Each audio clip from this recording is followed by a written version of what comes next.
اس وقت یہ ہے کہ اصل نماز یہی ہے، یہ سورہ فاتحہ۔ چنانچہ میں آپ کو حدیث سنا رہا ہوں جو صحیح بخاری میں بھی ہے، صحیح مسلم میں بھی ہے، جامع ترمذی میں بھی ہے، سنن ابی داؤد میں بھی ہے، سنن نسائی میں بھی ہے، اور بہت سی کتابوں میں موجود ہے۔ اور یہ عن عبادہ بن صامت رضی اللہ تعالی عنہ، حضرت عبادہ بن صامت سے ہے مرفوعا کہ حضور نے فرمایا لا صلاۃ لمن لم یقرأ بفاتحۃ الکتاب، اس شخص کی کوئی نماز نہیں ہے جس نے کہ سورہ فاتحہ کی تلاوت نہیں کی۔ اب اس سے ہمارے ہاں ایک بڑا اختلاف پیدا ہوا، وہ نوٹ کر لیجیے۔ ایک رائے یہ ہے آپ اگر علیحدہ نماز پڑھ رہے ہیں تو ظاہر بات ہے کہ آپ کو ہر رکعت میں خود پڑھنی ہی پڑھنی ہے سورہ فاتحہ۔ جب باجماعت پڑھ رہے ہیں اب کیا شکل، امام پڑھ رہا ہے سورہ فاتحہ تو کیا مقتدی کو بھی پڑھنی چاہیے؟ اس حدیث میں جو الفاظ کی شدت ہے اس کی بنا پر رجحان یہ ہوتا ہے کہ یقیناً اس صورت میں ہر شخص کو لا صلاۃ لمن لم یقرأ بفاتحۃ الکتاب، جس نے کہ فاتحہ کی تلاوت نہیں کی، قرأت نہیں کی، اس کی کوئی نماز ہی نہیں۔ تو یہ موقف ہے امام شافعی کا، یہی مسلک ہے ہمارے اہل حدیث بھائیوں کا کہ آپ چاہے اکیلے نماز پڑھ رہے ہو، چاہے امام کے پیچھے پڑھ رہے ہو، اور چاہے امام جو ہے وہ جہری رکعت پڑھا رہا ہے اور چاہے سری رکعت پڑھا رہا ہے۔ خاموشی والی رکعت سورہ آپ کو معلوم ہے کہ نماز جو ظہر اور عصر کی ہے تو چاروں رکعتیں جو ہے وہ سری ہے، مغرب کے اندر آ کر دو جہری ہیں ایک سری ہے، عشاء میں آ کر دو جہری ہیں دو سری ہیں، سورہ اور نماز فجر کے اندر دونوں جو ہیں وہ جہری ہیں۔ تو چاہے جہری ہو چاہے سری ہو آپ کو بھی لازماً جو مقتدی ہے اسے بھی سورہ فاتحہ پڑھنی ہوگی۔ اب اس کے لیے انہوں نے یہ طریقہ جو ہے تلقین کیا ہے کہ امام تیزی سے نہ پڑھے، رک رک کر پڑھے الحمدللہ رب العالمین، اس کے بعد اتنا وقفہ دے دے کہ جو مقتدی ہے وہ بھی کہہ لے اپنے دل میں یا اب پڑھ لے الحمدللہ رب العالمین الرحمن الرحیم۔ تو یہ رک رک کر پڑھنا، خاص طور پر اگر آپ کو موقع ہوا ہو کسی اہل حدیث امام کی امامت میں نماز ادا کرنے کا تو آپ دیکھیں گے کہ بڑا فرق ہے۔ ہمارے جو حنفی امام الحمدللہ رب العالمین الرحمن الرحیم مالک یوم الدین ایاک نعبد و ایاک نستعین، 4 آیتیں جو ہے وہ بھی ایک ساتھ میں پڑھ جائیں گے، لیکن یہ کہ عام طور پر جو اہل حدیث حضرات ہیں وہ رک رک کر ٹھہر ٹھہر کر پڑھتے ہیں، ترتیل کے انداز میں پڑھتے ہیں۔ یا پھر دوسری شکل انہوں نے ایک اور کی ہے، یہ آپ سعودی عرب میں جب کبھی نماز پڑھیں گے اور آپ پڑھی ہو آپ نے تو وہاں آپ دیکھیں گے کہ امام جو ہے وہ سورہ فاتحہ پڑھنے کے بعد کوئی 1 منٹ جو ہے خاموش رہتا ہے تاکہ آپ اب جو مقتدی ہیں وہ اس وقفے میں وہ اب سورہ فاتحہ پڑھ لیں، پھر وہ قرات کرے گا، کوئی اور آیات اس نے شامل کرنی ہے تو بعد میں شروع کرے گا، درمیان میں وقفہ ہو۔ لیکن ایک مسلک یہ ہے، اور یہ مسلک جو ہے یہ در حقیقت قرآن مجید کی ایک آیت کے اوپر مبنی ہے۔ سورہ اعراف کے آخر میں فرمایا گیا وَإِذَا قُرِئَ الْقُرْآنُ فَاسْتَمِعُوا لَهُ وَأَنصِتُوا، جب قرآن پڑھا جا رہا ہو تو توجہ سے اسے سنو، خود خاموش رہو۔ اب یہ قرآن مجید کی آیت ہے، اس کے بنا پر ایک رائے یہ ہے کہ آپ امام کے پیچھے سورہ فاتحہ نہیں پڑھیں گے، پڑھا جا رہا ہے سنو اس کو، خود خاموش رہو۔ اور اس کے لیے وہ دلیل دیتے ہیں کہ یہ شکل ایک وفد کی سی ہے، جیسے کسی بڑی شخصیت کے پاس اگر آپ کا کوئی وفد جاتا ہے، 8-10 افراد ہیں، ان میں سپوکس مین ایک ہوتا ہے، وہ بات کرتا ہے، باقی سب لوگ موجود رہتے ہیں، سنتے ہیں۔ اسی طریقے سے امام جو ہے وہ گویا کہ آپ کا نمائندہ ہے اور وہ پڑھ رہا ہے الحمدللہ رب العالمین الرحمن الرحیم مالک یوم الدین، تو امام کی قرات ہی آپ کی بھی قرات ہو گئی۔ گویا کہ اس آیت سے، اس حدیث سے اختلاف نہیں ہے، اس کی تعبیر سے اختلاف ہے کہ امام کا قرات کر لینا در حقیقت مقتدیوں کی طرف سے بھی قرات ہے۔ اس میں جو حنفی مسلک ہے وہ بہت سخت ہے، اور وہ یہ ہے کہ چاہے سری نماز ہو اور چاہے جہری ہو، ہر کسی بھی حالت میں مقتدی جو ہے وہ سورہ فاتحہ نہیں پڑھے گا۔ اب اس میں ذرا سا سوال پیدا ہوتا ہے کہ جہری رکعت میں تو اس آیت کا اطلاق ہو جائے گا کہ وَإِذَا قُرِئَ الْقُرْآنُ فَاسْتَمِعُوا لَهُ وَأَنصِتُوا، سری میں تو اس آیت کا اطلاق نہیں ہوتا۔ بہرحال یہ مسلک ہے امام شافعی کا، ایک انتہا پر ہے، ہر صورت میں سری ہو یا جہری ہو آپ کو پڑھنی ہی پڑھنی ہے، اور امام ابو حنیفہ دوسری انتہا پر ہے کہ چاہے سری ہو چاہے جہری ہو کسی شکل میں نہیں پڑھنا۔ امام مالک کا مسلک ہے درمیان میں، اور میں اس میں کوئی جھجک محسوس نہیں کرتا کہ میں آپ کے سامنے عرض کر دوں کہ میں اس پر عمل پیرا ہوں۔ وہ کیا ہے؟ جہری نماز میں خاموش رہو اور سنو، اس آیت کا اطلاق ہو جائے گا جب بلند آواز سے پڑھ رہا ہے امام تو پوری توجہ، فَاسْتَمِعُوا لَهُ، اپنی پوری توجہ کو اس کے سننے کے اوپر مرکوز کر دو اور خود خاموش رہو۔ سری رکعت میں البتہ جبکہ وہ بھی خاموشی سے پڑھ رہا ہے آپ بھی خاموشی سے پڑھ رہے ہیں، بہرحال ان چیزوں میں نے یہ سب کچھ بیان کیا ہے، تو اس سے جو میرا مقصود ہے وہ یہ ہے کہ معلوم ہو جائے کہ اس میں کوئی بڑی بنیادی بات نہیں ہے، نہ یہ کہ جو حنفی ہیں وہ اس حدیث کا انکار کرتے ہوں کہ لا صلاۃ لمن لم یقرأ بفاتحۃ الکتاب، کیسے وہ انکار کریں گے؟ اور نہ ہی کوئی جو حنبلی ہے یا اہل حدیث ہے وہ قرآن کی اس آیت کا اختلاف جو ہے وہ اختلاف کر سکتا ہے کہ اذا قرئ القرآن فاستمعوا له وانصتوا، لیکن یہ کہ اس کے پھر اس سے جو احکام کا استنباط ہے اس میں اختلاف ہو جاتا ہے، تو اس کو نہیں سمجھنا چاہیے کہ یہ کوئی بہت بڑی اہمیت والی بات ہے۔ جب اللہ سے دعا کی جاتی ہے تو عام طور پر کہتے ہیں اللہ اپنے حبیب کے صدقے میں ہمیں سیدھی راہ دکھا، اس کا موجودہ دور کے حوالے سے کیا کانسیپٹ ہے؟ جو کام بھی ہم اللہ کے ساتھ کریں وہ ایک عبادت کا جز ہو جاتا ہے، اور اس میں کامل پیروی ہونی چاہیے حضور کی اور صحابہ کی۔ یہ صحابہ سے ثابت نہیں ہے، اس میں یہ ہے کہ ذرا بھی ہم ادھر سے ادھر ہو جائیں گے تو خطرے میں پڑ جائیں گے، مشتبہات میں آ جائیں گے۔ جو چیز صحابہ سے ثابت ہے اس پر اکتفا کیجیے۔ کیا وہ ان پہ کوئی محرومیت تھی کسی شے کی وجہ سے، کم رہ گئے کہیں؟ اصل میں ہم ان چیزوں میں جو کوئی بڑھاتے چلے جاتے ہیں اس سے پھر گمراہی کے، اگر شروع میں وہ گمراہی نہیں بھی ہوتی تو گمراہی کا احتمال اور گمراہی کا امکان ہو جاتا ہے۔ تو کیپ آن دی سیف وے، اور سیف وے یہ ہے کہ جو بھی چیز دعا کے ضمن میں جو بھی دعائیں صحابہ کرتے تھے جس طور سے کرتے تھے، حضور کو میں نے یہاں پہ حضور کے ساتھ صحابہ کو ایڈ کر لیا ہے، کیونکہ یہاں تو حضور کو کہنا کہ حضور کے صدقے حضور کے واسطے یہ اے اللہ ہمارا یہ کر دے، تو یہ تو گویا کہ اگر ایسی بات صحیح ہوتی تو صحابہ کرتے، حضور تو نہ کرتے کہ میرے صدقے اے اللہ میری بات یہ قبول کر لے، لیکن صحابہ تو کرتے نا۔ لیکن یہ کہ یہ چیزیں ثابت نہیں ہیں، بس یہ دلیل میرے نزدیک اصل ہے۔ اب آپ اس پر عقلی دلیل لائیں، نقلی دلیل لائیں، اس کا کوئی فائدہ نہیں۔ پہلے اصول طے کروا لیجئے، ما انا علیہ واصحابی، دین وہ ہے جو حضور کے طرز عمل سے اور حضور کے صحابہ کے طرز عمل سے ثابت ہو جائے۔ اس اصول کو جتنا پختہ کر لیں گے پھر اس کے حوالے سے بھائی لا ثبوت لا، بس ٹھیک ہے۔ آگے کی بات، کسی بزرگ کی بات، کسی صوفی کی بات، کسی ولی کی بات، کوئی شے دلیل نہیں ہے دین میں۔ کسی دلیل، کسی دینی بات کوئی مزید وضاحت کے لیے کوئی شے ہو یا سائنس کی بات ہو، اس کا کوئی ثبوت حدیث سے ثابت ہونا ضروری نہیں ہے۔ حضور سائنس پڑھانے نہیں آئے تھے، وہ فلسفے کا مسئلہ ہو، دین کی بات، عقیدے کی بات، عبادت کی بات، اور دعا جو ہے وہ خل عبادت ہے، عبادت کا جوہر ہے، اس میں یہ ہے کہ ما انا علیہ واصحابی، خصوصاً علی افضلہم وخاتم النبیین محمد الامین وعلی آلہ وصحبہ اجمعین۔ اما بعد فقد قال اللہ تبارک وتعالی کما ورد فی اول سورۃ البقرہ، اعوذ باللہ من الشیطان الرجیم، بسم اللہ الرحمن الرحیم، الف لام میم، ذالک الکتاب لا ریب فیہ ھدی للمتقین الذین یؤمنون بالغیب ویقیمون الصلاۃ ومما رزقناہم ینفقون والذین یؤمنون بما انزل الیک وما انزل من قبلک وبالآخرۃ هم یوقنون اولئک علی ھدی من ربہم واولئک هم المفلحون۔ وقال عز وجل كما ورد في نفس السورة ليس البر أن تولوا وجوهكم قبل المشرق والمغرب ولكن البر من آمن بالله واليوم الآخر والملائكة والكتاب والنبيين۔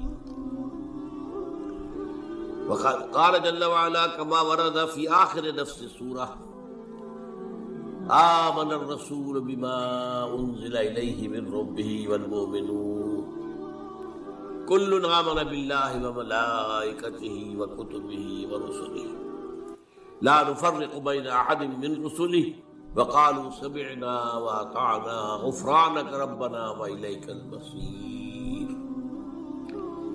وقال عز وجل كما ورد في القرآن في سورة التغابن فآمنوا بالله ورسوله والنور الذي أنزلنا فالله بما تعملون خبير۔ یوم یجمعکم لیوم الجمع ذلک یوم التغابن ومن یؤمن باللہ ویعمل صالحا یکفر عنہ سیئاتہ ویدخلہ جنات تجری من تحتہا الانہار خالدین فیہا ابدا ذلک الفوز العظیم۔ والذین کفروا وکذبوا بآیاتنا اولئک اصحاب النار خالدین فیہا وبئس المصير صدق الله العظيم. رب اشرح لي صدري ويسر لي امري واحلل عقدة من لساني يفقهوا قولي. اللهم ربنا الهمنا رشدنا واعذنا من شرور انفسنا. اللهم ارنا الحق حقا وارزقنا اتباعه وارنا الباطل باطلا وارزقنا اجتنابه. اللهم صل على عبدك ونبيك ورسولك وحبيبك وخليلك محمد وبارك وسلم وسلم وبارك على جميع الانبياء والمرسلين وعلى ملائكتك المقربين وعلى عبادك الصالحين وعلينا معهم يا ارحم الراحمين. معزز حاضرین اور محترم خواتین، آج ہم اللہ کا نام لے کر 4 خطبات سیرت کا سلسلہ شروع کر رہے ہیں. آپ دعا کریں کہ اللہ تعالیٰ حالات کو سازگار بنائے رکھے، میری طبیعت بھی اس قابل رہے کہ میں اس پروگرام کو پورا کر سکوں. طبیعت میری ٹھیک نہیں ہے، آپ کو میری آواز سے بھی اندازہ ہو رہا ہوگا. تاہم جیسا بھی کچھ ہے، اللہ تعالیٰ جو ہے اس میں اس کام کو جاری رکھنے کی توفیق دیا رکھے، تو یہ اسی کا فضل و کرم ہے. یہ جو پہلا خطبہ ہمارا ہے سیرت کے بارے میں، اس کا عنوان ہے فلسفہ دین میں نبوت و رسالت کا مقام. یہاں لفظ فلسفہ قابل غور ہے. کیا فلسفے کا دین کے ساتھ کوئی تعلق ہے؟ عام طور پر یہ لفظ دین کے حوالے سے استعمال نہیں ہوتا. ہم حکمت قرآن، حکمت دین یہ استعمال کرتے ہیں، اور یہی قرآن کی اصطلاح بھی ہے. فلسفہ قرآن کی اصطلاح نہیں ہے، حدیث کی اصطلاح نہیں. ان دونوں میں جو فرق ہے وہ نوٹ کر لیجئے. فلسفہ خالص منطق کی بنیاد پر آگے چلتا ہے. جہاں کوئی چیز منطقی طور پر ثابت نہ ہو وہاں فلسفہ رک جائے، آگے نہیں بڑھے. جبکہ حکمت جو ہے اس میں جہاں منطق سے بھی سروکار ہے، وہاں فطرت کے اندر جو چیزیں اللہ نے ودیت کی ہوئی ہے، اور جو بدیہیات فطرت کہلاتی ہیں، جن کے لیے کسی دلیل کی ضرورت نہیں ہے، بلکہ ضرور دلیل جو ہے ان کے لیے ثابت کی نہیں جا سکتی، ان چیزوں کو بھی ملحوظ رکھتے ہوئے فطرت سلیمہ کی رہنمائی میں عقل اور منطق اپنا سفر طے کریں تو اس کا جو نتیجہ ہوگا اس کا نام حکمت ہے. قرآن مجید میں حکیم انسان کی ایک بڑی مثال دی گئی ہے حضرت لقمان کی صورت. وَلَقَدْ آتَيْنَا لُقْمَانَ الْحِكْمَةَ أَنِ اشْكُرْ لِلَّهِ. ہمارا جو منتخب نصاب ہے مطالعہ قرآن حکیم کا، اس کا 30واں درس اسی پر مشتمل ہے، سورہ لقمان کا 2واں رکوع. البتہ ایک بات جان لیجئے کہ فلسفے کی بہت سی شاخیں ہیں. منطق خود ایک فن ہے اگرچہ، لیکن وہ فلسفے کی شاخ شمار ہوتا ہے. ایک زمانے میں نفسیات بھی فلسفے کی شاخ تھی، یہ سب فلسفے کی. لیکن اب جو ہے فلسفے کے لیے علیحدہ علیحدہ نام اس کی مختلف شاخوں کے لیے. ایک کا نام ہے میٹا فزکس. میٹا فزکس جو ہے اس کا براہ راست تعلق جو ہے دین کے ساتھ. ایک ہے فزیکل ورلڈ، وہ جو ہم اپنے حواس سے خمسہ سے جس کے بارے میں معلومات حاصل کرتے ہیں، جو مادی کائنات ہے، چاہے ہم نے اپنی ننگی آنکھ سے دیکھا، چاہے ٹیلیسکوپ سے دیکھا. دیکھنے والی شے تو آنکھ ہی ہے نا. ٹیلیسکوپ تو کچھ نہیں دیکھتی، دیکھتی تو آنکھ ہے. ٹیلیسکوپ نے اس آنکھ کا دائرہ بہت وسیع کر دیا. مائکروسکوپ سے دیکھا تب بھی دیکھا تو آنکھ نے ہے، مائکروسکوپ دیکھنے والی شے نہیں ہے. تو چاہے انسان نے اپنے حواس خمسہ سے مجرد جو ایسے کہ وہ ہے ان سے کام لے کر کچھ معلومات حاصل کی، خواہ اس میں جو اضافے ہو گئے، دوربین آ گئی، خوردبین آ گئی وغیرہ وغیرہ، ان سب سے جو بھی چیز ہمیں معلوم ہوتی ہے وہ فزکس کا دائرہ ہے، طبیعیاتی علوم، فزیکل سائنسز.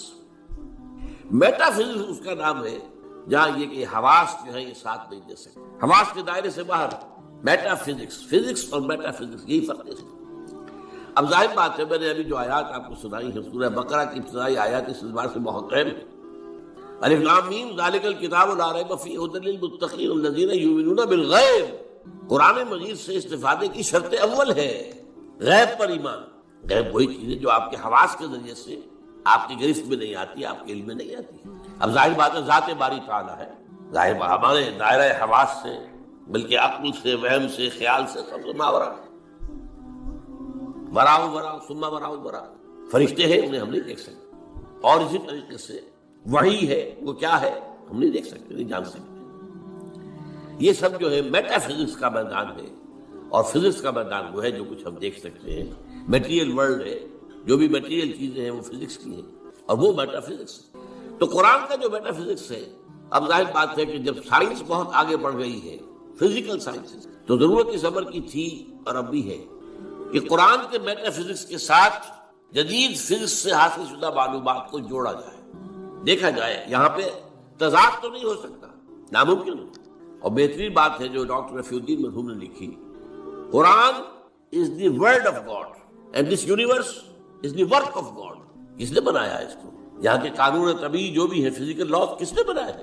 یہ ساری کائنات کس نے بنائی ہے؟ کون اس کو چلا رہا ہے؟ یدبر الامر من السماء الى الارض، کون؟ اللہ۔ تو word of God Quran, work of God کائنات، ان دونوں میں کوئی تضاد تو ممکن نہیں ہے۔ عام انسان کے بھی قول و فعل میں تضاد ہو تو ہم اسے سمجھنا بڑی گھٹیا بات ہے۔ آپ کا قول یہ ہے، آپ کا عمل یہ ہے، اللہ کے قول اور عمل کے اندر تضاد کیسے ہو سکتا؟ یہ ضرور ہوا ہے کہ قرآن مجید تو آج سے 1400 برس پہلے جو ہے نازل ہوا ہے، اس وقت انسان کی جو مادی معلومات تھی وہ اتنی کم تھی کہ قرآن مجید میں فزیکل فینومینا کا جو تذکرہ ہوا ہے ان کو صحیح طور پر سمجھا نہیں جا سکتا تھا، اس لیے کہ ابھی ہماری معلومات اس کائنات مادی کے بارے میں بہت محدود تھی۔ لیکن جیسے جیسے جیسے جیسے سائنس آگے بڑھی ہے، قرآن نے پہلے کہہ دیا تھا سنریہم آیاتنا فی الآفاق وفی انفسہم حتی یتبین لہم انہ الحق، یہ ہم قرآن تو آج دے رہے ہیں تمہیں، لیکن ہم اپنی آیات، نشانیاں آفاق اور انفس میں دکھائیں گے دکھائیں گے دکھائیں گے اور دکھائیں گے، یہاں تک کہ یہ بات تم پر بالکل واضح ہو جائے گی، مبرہن ہو جائے گی یہ قرآن حق۔ تو جتنی سائنٹیفک ترقی ہوئی ہے اس نے ثابت کیا ہے قرآن کی حقانیت کو۔ آپ نے پہلے بھی تذکرہ سنا ہوگا، ٹورنٹو یونیورسٹی کا جو ہیڈ آف دی ڈپارٹمنٹ، جو یہ ایک خاص علم جنین ہے، یعنی ماں کے بطن میں جو بچہ پرورش پاتا ہے، ایمبریولوجی اس سائنس کا نام۔ آج جبکہ انسان نے، آپ کو معلوم ڈسیکشن بھی ہوتا ہے، سب کچھ ہوتا ہے، مائکروسکوپ بھی ہے اور نہ معلوم کیا کیا چیزیں ہیں جس کے اندر داخل کر کے دیکھ لیتے ہیں۔ گھٹنے کا درد ہے، گھٹنے میں کیمرہ داخل کر دیتے ہیں، وہاں سے دیکھ لیتے ہیں اندر کیا ہے۔ تو آج جو معلومات حاصل ہوئی ہے وہ حیران ہوا، 1400 برس پہلے یہ کیسے دے دی گئی قرآن مجید کی؟ اس نے مانا، مورس بوکائی نے یہ مانا، فرینچ سرجن تھا، شاہ فیصل اس کے پاس علاج کے لیے گئے تھے، وہاں انہوں نے قرآن پیش کر دیا اسے۔ لیکن میں کیسے پڑھوں گا اس کو عربی میں؟ ان کا کوئی بات نہیں، میں آپ کے لیے استاد منگا دوں۔ تو بادشاہ کے لیے کیا مشکل تھا، سعودی عرب سے لا کر ایک ٹیوٹر رکھ دیا گیا ان کے پاس، اس نے عربی سیکھی، پھر قرآن پڑھا، پھر کتاب لکھی، the Bible, the Quran and the science, اور اس میں یہ ثابت کیا اور اقرار کیا کہ قرآن میں کوئی شے وہ نہیں ہے جسے سائنس نے غلط ثابت کیا ہو۔ یہ ہو سکتا ہے کہ قرآن میں بہت سی چیزیں ایسی ہیں جن کی حقیقت تک ابھی سائنس کی رسائی نہیں ہوئی، یہ اور بات ہے، لیکن کوئی شے ایسی ثابت ہو گئی ہو کہ قرآن کی یہ بات غلط ثابت ہو گئی، یہ نہیں۔ تو آج اصل میں اس وقت کی بہت ضرورت ہے اس کی کہ یہ جو دو علوم علیحدہ علیحدہ چل رہے ہیں، یہ دو آنکھیں ہیں، ایک آنکھ یہ دیکھو، کھول آنکھ، زمین دیکھ، فلک دیکھ، فضا دیکھ، زمین اور آسمان کو دیکھو، افلا ينظرون الى الابل كيف خلقت والى السماء كيف رفعت۔ دوسری آنکھ وہی، ان دونوں آنکھوں سے دیکھو، اس سے حقیقت کا علم قرآن سے لو، اس سے کائنات کا علم اپنی حواس خمسہ اور عقل کے ذریعے، اور پھر دیکھو کہ ان دونوں میں کوئی تضاد نہیں ہے۔ یہی ہے در حقیقت میری آج کی اس گفتگو کی بنیاد، کہ نبوت اور رسالت کا مقام و مرتبہ، دین کا جو میٹا فزکس ہے، دین کا جو فلسفہ اور حکمت ہے، اس میں کیا ہے۔ تو ہمیں سب سے پہلے یہ جاننا ہوگا، یہاں یہ ذکر کر دوں میں کہ میں نے اس موضوع پر جس پر آج میں یہاں تقریر کر رہا ہوں،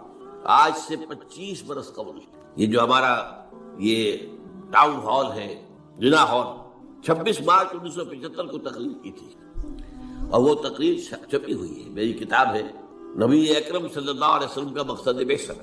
یہ جو میرا آج کا لیکچر ہے وہ پہلا لیکچر اسی موضوع پر اس وقت تھا۔ اب 25 سال میں یقیناً میرے فکر میں بھی کچھ وسعت پیدا ہوئی ہے۔ وہ جو علامہ اقبال نے جو کہا تھا، only stones do not change, رائے میں کچھ نہ کچھ تبدیلی آ سکتی ہے، کوئی وسعت ہو سکتی ہے، اپنی کسی بات پر انسان نظر ثانی کر سکتا ہے۔ اس پہلو سے یقیناً کچھ تھوڑا سا فرق نظر آئے گا اگر آپ دونوں کا تقابلی مطالعہ کریں گے۔ تو میری آج کی بات، اور آج سے 2 سال قبل میری یہ کتاب آئی ہے، اس کا تو عنوان ہی اصل میں ایسا تھا کہ جس سے ہمارے بہت سے رفقا جو ہے گھبرا گئے کہ اس کا تو عنوان کا مطلب ہی سمجھ میں نہیں آئے گا۔ ایجاد و ابداع عالم، ایجاد و ابداع عالم سے لے کر عالمی نظام خلافت تک، جب کائنات کا آغاز ہوا ہے اس وقت سے لے کر اور جو اختتام ہونا ہے اس دنیا کا خلافت علی منہاج النبوہ عالمی سطح پر، اس کے درمیان سارے لنکس جو ہیں وہ سائنس اور قرآن دونوں کے حوالے سے اور دونوں کو جوڑتے ہوئے میں نے اس کے اندر پیش کیے۔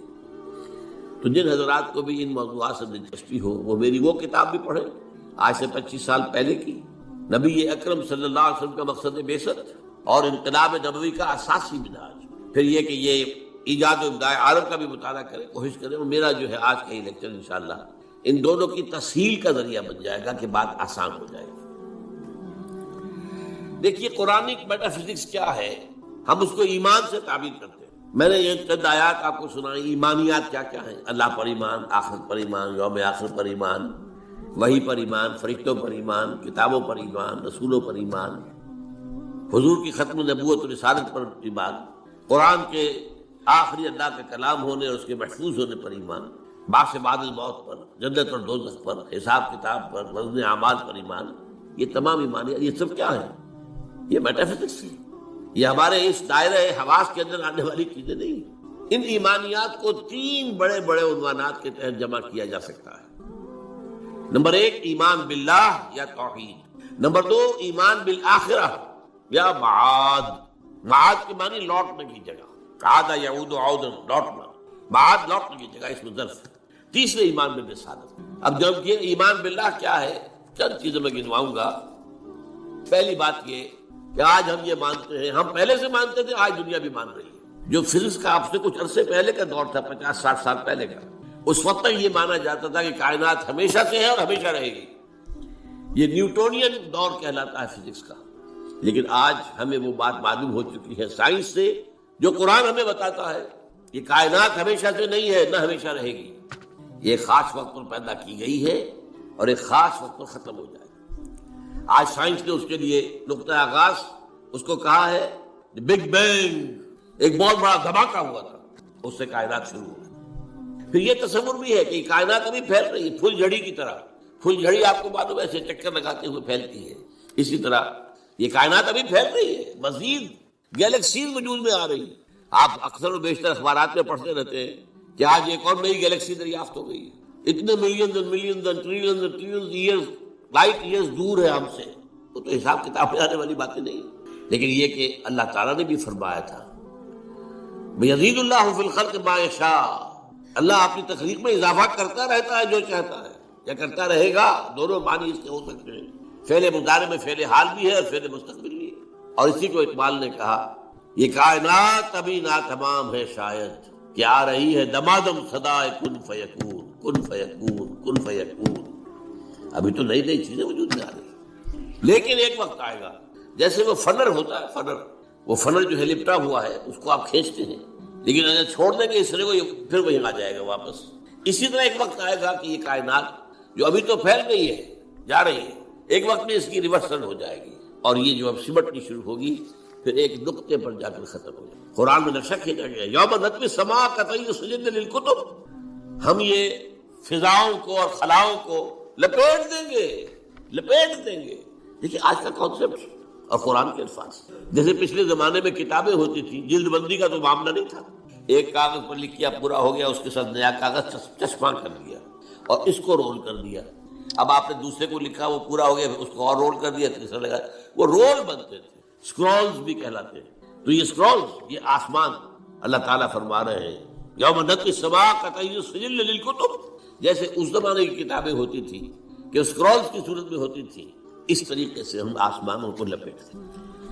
یہ کائنات نہ ہمیشہ سے ہے نہ ہمیشہ رہے گی۔ ایک ہستی ہے البتہ جو ہمیشہ سے ہے اور ہمیشہ رہے گی، وہ ہستی اس کائنات کی خالق، اس کی جہاں تک ذات کا تعلق ہے، یہ ہمارے فہم سے، ہمارے عقل سے، ہمارے تخیل سے، ہمارے تصور سے، ہمارے وہم سے وراء الورا ثم وراء الورا ثم وراء، اس کے بارے میں علم یہی ہے کہ یہ سمجھ میں آ جائے کہ اس کو ہم نہیں جان سکتے، بیونڈ اور لمٹس۔ اس کے بارے میں ساری معرفت جو ہمیں حاصل ہوتی ہے وہ اس کی اسماء و صفات سے ہوتی ہے۔ شاید آپ میں سے اکثر کو مجھے امید ہے یاد ہو، بچپن میں اگر یاد کرائے ہوں گے والدین نے، ایمان مجمل، ایمان مفصل۔ ایمان مجمل کیا ہے؟ آمنت باللہ کما ہوا باسمائہ و صفاتہ، وَقَبِلْتُ جَمِيعَ أَحْكَامِهِ اقرار باللسان وتصدیق بالقلب. یہ اسماء و صفات باری تعالیٰ کا علم، اس میں بھی لمیٹیشن ہے. اللہ بصیر ہے، دیکھتا ہے. کیسے دیکھتا ہے یہ ہم نہیں جانتے. کیا اس کی اس طرح کی کوئی آنکھ ہے؟ کیا وہ بھی دیکھنے کے لیے روشنی کا محتاج ہے؟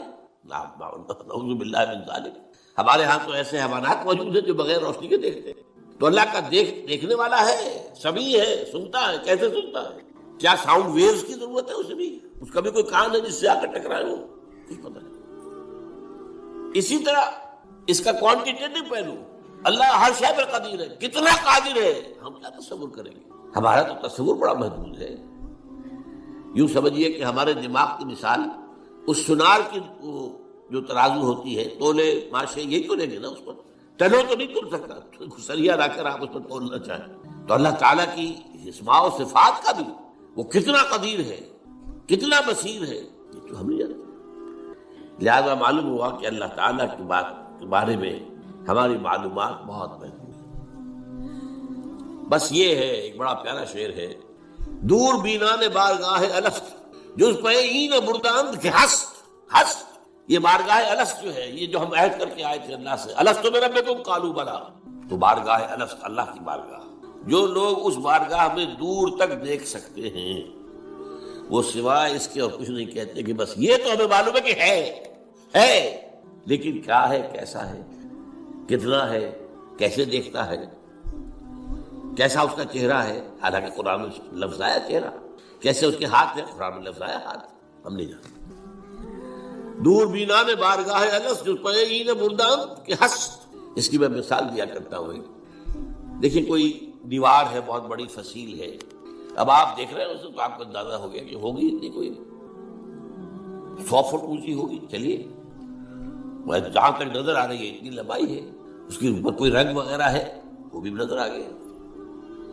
کوئی اندھا شخص ہے وہ کیا کرے گا؟ وہ جا کے دیکھے گا، ٹٹورے گا، ہے بھائی فصیل تو ہے، کتنی اونچی ہے اسے کیا پتا، وہ تو نہیں دیکھ سکتا. یہ وہ ہے کہ دور بینان بارگاہ الست جس پین بردان کی ہست ہے ضرور. یہ جو اللہ ہے جس نے اس کائنات کو پیدا کیا، سارے نام اچھے نام اسی کے. ارید اللہ عبد الرحمن ایما تدعو فلہ الاسماء الحسنی.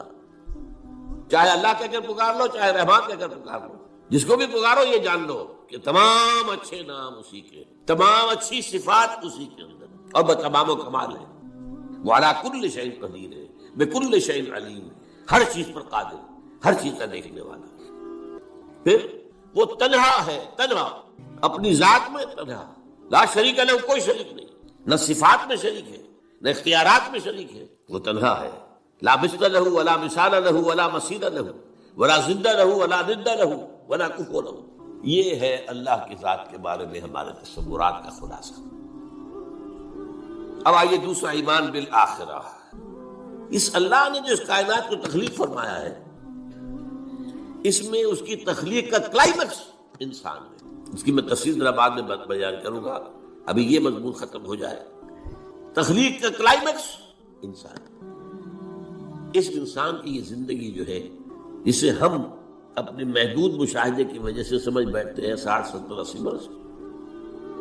وہ بہت بوڑھا ہو گیا 90 برس 100 برس، کوئی 100 کراس کر گیا تو اخبار میں خبریں آ جائیں گی. بس نہیں، یہ انسان مسجود ملائک بنایا گیا. یہ کلائمیکس ہے اللہ کی طرف. اور ایک خاص بات نوٹ کیجئے، اللہ نے فرمایا خلقتہ بیدی، میں نے اسے اپنے دونوں ہاتھوں سے بنایا. دونوں ہاتھ کون سے ہیں؟ ایک عالم امر ہے اور ایک عالم خلق ہے، تو ابھی میں بتاؤں گا آپ کو. اور یہ عالم و خلق یا اللہ کی ذات میں جمع ہے یا انسان کی ذات میں جمع ہے. باقی پوری کائنات میں یا کوئی شے ہے تو عالم خلق کی ہے، یا دوسری ہے تو عالم امر کی ہے. دونوں چیزیں جمع ہے اللہ کی ذات میں اور انسان کی ذات میں. اسی لیے حدیث ہے ان اللہ خلق آدم علی صورتہ، اور یہ حدیث ابو ہریرہ سے ہے رضی اللہ تعالی عنہ، اور بخاری اور مسلم دونوں میں. اللہ نے آدم کو اپنی صورت پر بنایا ہے. اب اس سے اونچا مقام کیا ہو؟ کیا ایسی عظیم ہستی کی زندگی بس 40 50 60 70 80 برس؟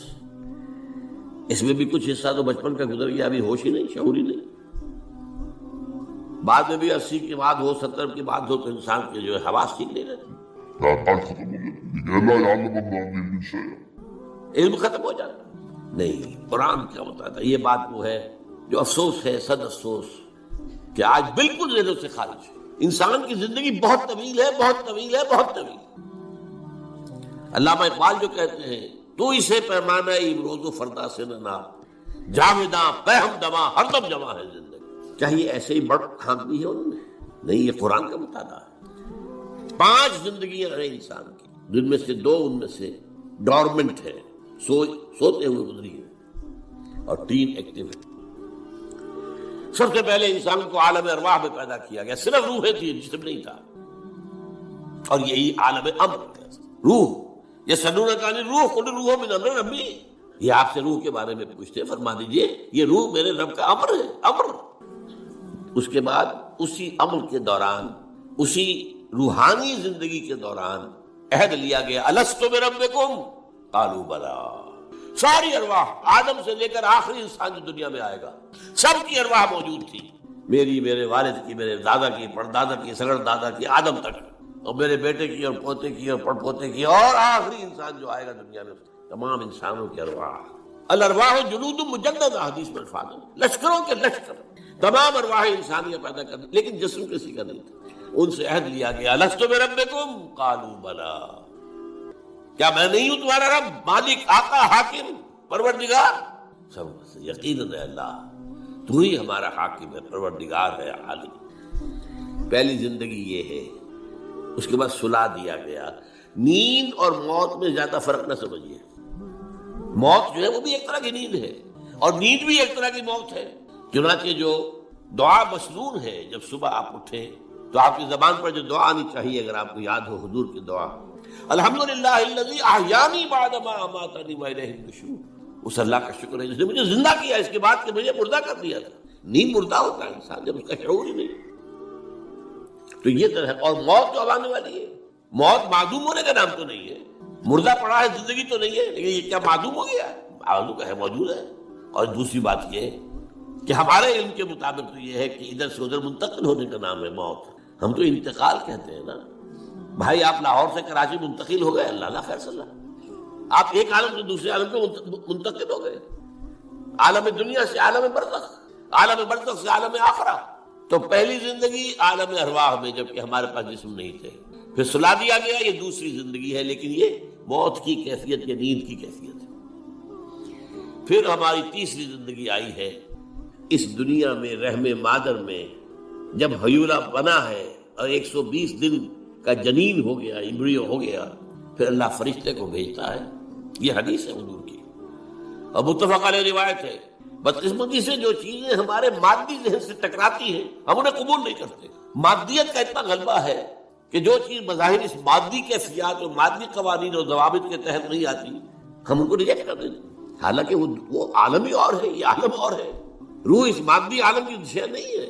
حدیث میں آتا ہے، حضرت عبداللہ ابن مسعود رضی اللہ تعالیٰ عنہ کی روایت ہے کہ رحم مادر میں 40 دن وہ جو امبریو ہوتا ہے وہ نطفے کی شکل میں ہوتا ہے، پھر 40 دن علقہ، پھر 40 دن مضغہ، ثم یرسل الملک فینفخ فیہ الروح. پھر فرشتے کو بھیجا جاتا ہے اور وہ فرشتہ اس میں روح پھونکتا ہے. یہ اس کی تیسری زندگی شروع ہو گئی ہے. یہ جس کی زندگی ہے روح جمع جسم، یہ ہماری حیات دنیاوی. روح جمع جسم. اور زندگی کون سی ہو گئی ہے؟ تیسری، عالم ارواح کی. پھر وہ کولڈ سٹوریج میں جہاں سلا دیے گئے، ڈمپ کر دیے گئے. پھر یہ دنیا کی زندگی 70-80 جو برس آنے ہیں. پھر موت آئی. چوتھی زندگی شروع ہو گئی، عالم برزخ. وہ زندگی ہے، موت نہیں ہے. اس کو تو سب مانتے ہیں. عذاب قبر ہم مانتے ہیں، قرآن سے ثابت ہے. بعض لوگ یہ سمجھتے ہیں کہ شاید قرآن میں ذکر نہیں ہے، غلط بات ہے. لیکن میرے پاس زیادہ وقت نہیں ہے. برزخ کے اندر زندگی کی ایک کیفیت ہے. اس کے اندر جیسے کہ ہمارے یہاں بڑی ویسے چھڑ گئی ہیں. حضور کی زندگی کیسی ہے؟ آیا ایسی ہے جیسے دنیا میں تھی یا اس سے کچھ مختلف ہے؟ تو میں کہا کرتا ہوں دنیا کی زندگی تو اتنی اچھی زندگی نہیں ہے. حضور کو جو زندگی ہے عالم برزخ میں، اس کا تو ہم تصور بھی نہیں کر سکتے. اس عالم برزخ میں کہا گیا شہداء کو وَلَا تَقُولُوا لِمَن يُقْتَلُ فِي سَبِيلِ اللَّهِ أَمْوَاتٌ بَلْ أَحْيَاءٌ وَلَٰكِن لَّا تَشْعُرُونَ. اللہ کی راہ میں شہید ہو جانے والوں کو اموات مت کہو، مردہ مت کہو، زندہ ہے. تمہیں اس کا شعور نہیں. ہمیں شہداء کی زندگی کا شعور نہیں، پھر صدیقین اوپر ہے، پھر انبیاء ان کے اوپر ہے، پھر رسول ان کے اوپر ہے، سب سے اوپر سید المرسلین ہے. کیا زندگی ہوگی، ہم کیا تصور کر سکتے ہیں؟ ما لا عین رأت ولا اذن سمعت ما خطر علی قلب بشر. بہرحال پھر یہ چوتھی زندگی آ گئی، پھر آئے گا، پھر سور پھونکا جائے گا، اور پھر فَإِذَا هُمْ قِيَامٌ يَنظُرُونَ، تو سب زندہ ہو کر دوبارہ کھڑے ہو جائیں گے. وہ یوم القیامہ ہوگا، کھڑے ہونے کا دن، اور اس سے ہمارا 5واں دور شروع ہو جائے گا، حیات اخروی. اچھا، حیات اخروی کے بارے میں ہمارا کیا ایمان ہے؟ کیا وہ کبھی ختم ہونے والی ہے؟ وہ تو ابدی ہے. فَإِنَّهَا لَجَنَّةٌ أَبَدًا أَوْ لَنَارٌ أَبَدًا. یہ پوری زندگی. تو زندگی کتنی بڑی ہو گئی. تو اسے پیمانہ امروز و فردا سے نہ ناپ، جامنا بہم دواں، ہر دم دواں ہے زندگی. البتہ ایک کام کیا کیا ہے اللہ نے، یہ جو دو موتوں کے درمیان زندگی آئی ہے، پہلی موت جو کہ ہم عالم ارواح سے، اس کے بعد سلا دیے گئے، موت آ گئی نا، پھر اللہ نے زندہ کیا. پھر جو ہمیں موت آنے والی ہے میری اور آپ کی، ان دو موتوں کے درمیان ایک زندگی کا حصہ کٹ گیا. اس میں سے یہ لمبا پروسیس، وہاں سے وہاں تک، مبدأ و معاد، انا للہ و انا الیہ راجعون، اس میں یہ چھوٹا سا ہماری زندگی میں سے حصہ کاٹ کر اسے ایک امتحانی وقفہ بنایا. خلق الموت والحیات لیبلوکم ایکم احسن عملا. اس نے زندگی اور موتیں تخلیق کی ہیں تاکہ تمہیں آزمائے کہ کون ہے تم میں سے اچھے عمل کرنے والے. یہ امتحانی، اس کو بھی اقبال نے خوب کہا ہے. ملزم ہستی سے تو ابراہ مانند حباب، اس زیاں خانے میں تیرا امتحان ہے زندگی. اب امتحان 3 گھنٹے کا بھی ہوتا ہے تو وہ 30 سال کا بھی ہو سکتا ہے. یہ تو ایک کوانٹیٹیو ایلیمنٹ ہوا. امتحان ہے، ٹیسٹنگ از ٹیسٹنگ. یہ حیات دنیاوی امتحان ہے. ملزم ہستی سے تو ابراہ مانند حباب، اس زیاں خانے میں تیرا امتحان ہے زندگی. اس کے بعد جب ہمیں دوبارہ اٹھا لیا جائے گا، حساب کتاب ہوگا، اعمال کا جزا و سزا کے فیصلے ہوں گے، اور پھر یہ جنت اور یہ دوزخ. وَإِنَّهَا لَجَنَّةٌ أَبَدًا أَوْ لَنَارٌ أَبَدًا. یہ حیات ایک ایمان باللہ اور ایمان بالآخرہ. ایمان بالآخرت کے ضمن میں پورے حیات انسانی کا ایک تصور جو ہے سامنے لانا ضروری ہے. اب آئیے، میں نے کہا تھا تخلیق کے بارے میں کچھ باتیں آپ کو بتاؤں. یہ جدید سائنس کے حوالے سے بھی بہت اہم چیزیں ہیں، اور یہ قرآن کے حکمت اور فلسفے کے لیے. بدقسمتی ہماری یہ ہے کہ ہمارے جو فلسفی مسلمان ہوئے، ابن سینا ہو، فارابی ہو، کندی ہو، جو متکلمین ہوئے جنہوں نے عقل سے کام لے کر قرآن کی تفسیریں کی ہیں، امام راغب میں بہت بڑے مقام پر ہیں، اور ہیں بہت ہیں. کچھ صوفی مزاج، صوفی ہے، فلسفی ہے. ان سب نے اپنی زیادہ تر گفتگو کا دار و مدار یونانی حکماء اور فلاسفہ کی بات پر رکھی. سقراط